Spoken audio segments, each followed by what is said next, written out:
Hello बच्चों, आइए इस प्रश्न को देखते हैं। एंडोस्पर्म को चित्रानुसार सही क्रम में व्यवस्थित करें।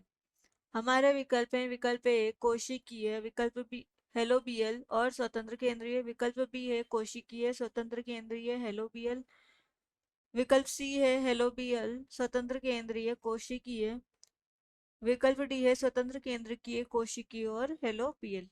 आइए इस प्रश्न की मुख्य अवधारणा को देखते हैं।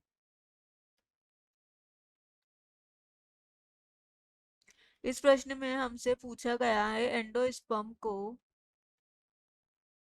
सही क्रम में जमाना है। एंडोस्पर्म को सही क्रम में जमाना है, सही क्रम में हमें व्यवस्थित करना है। आइए इस प्रश्न का हल देखते हैं। बात करते हैं हम हमारा एंडोस्पर्म की। एंडोस्पर्म जिसे बोलते हैं भ्रूण कोश,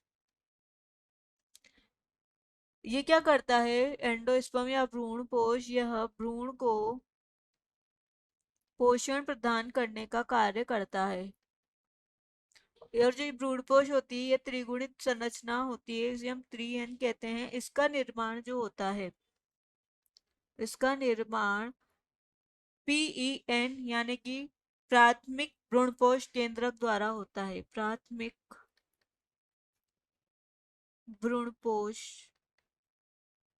केंद्रक द्वारा इसका निर्माण होता है। इसको हम लिखते हैं पीईएन यानी कि प्राइमरी एम्ब्रियोसेक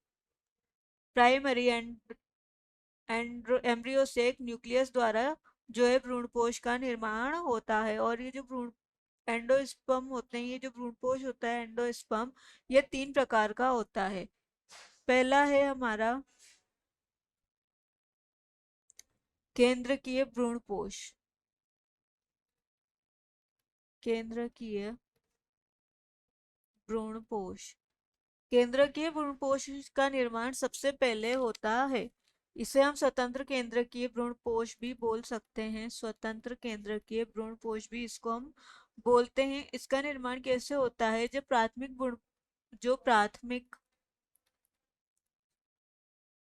भ्रूणपोष केंद्रक होता है।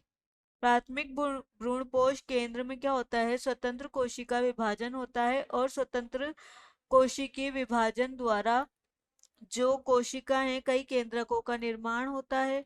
बहुत सारे केंद्रकों का निर्माण होता है, जिससे ये केंद्रक क्या है? ये केंद्रक परिधि की ओर चल जाते हैं और बीच में एक गुहा या कैविटी का निर्माण हो जाता है। जैसे उदाहरण लेते हैं हम, हमारा जो पीने वाला नारियल होता है, नारियल पानी वाला जो नारियल होता है, वह केंद्रीय भ्रूणपोष का ही उदाहरण है। यह जो है, इसे हम बोलते हैं केंद्रीय भ्रूणपोष को हम द्रव भ्रूणपोष के नाम से भी जानते हैं। द्रव भ्रूणपोष के नाम से भी जो जानते हैं, क्योंकि जो नारियल पानी होता है, उसमें जो पानी होता है उसमें कई केंद्रक फैले हुए रहते हैं। इसीलिए नारियल जो है केंद्रीय भ्रूणपोष का उदाहरण है। अ, दूसरा होता है कोशिकीय भ्रूणपोष।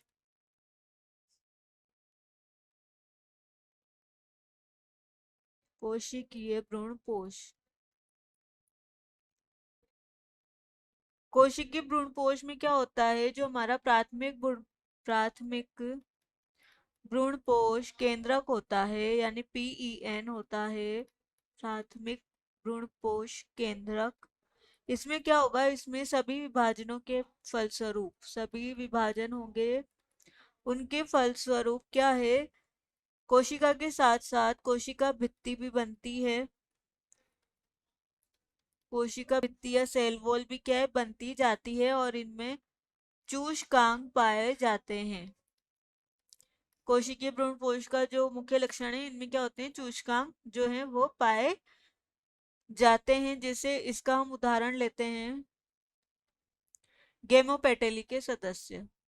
गेमोपेटेली के सदस्यों में जो है कोशिकीय भ्रूणपोष पाया जाता है। थर्ड होता है हमारा हेलोबियल। हेलोबियल भ्रूणपोष। ये जो हेलोबियल भ्रूणपोष होता है यह कोशिकीय और स्वतंत्र केंद्रकीय जो भ्रूणपोष होता है उनका मध्यवर्ती होता है।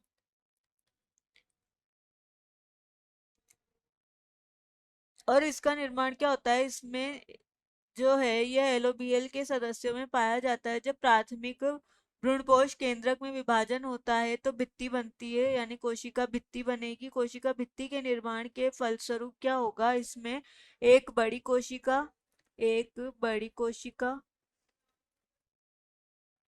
और एक जो है छोटी कोशिका का निर्माण होता है।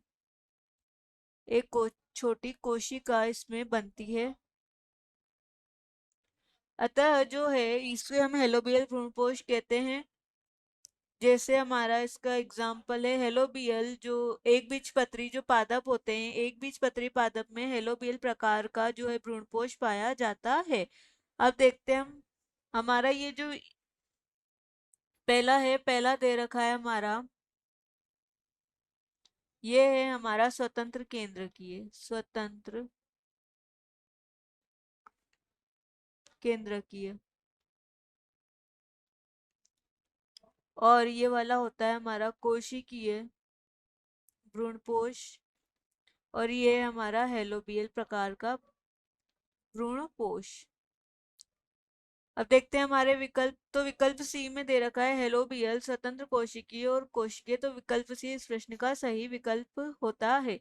आशा है कि आप इसे अच्छी तरह समझ गए होंगे। धन्यवाद।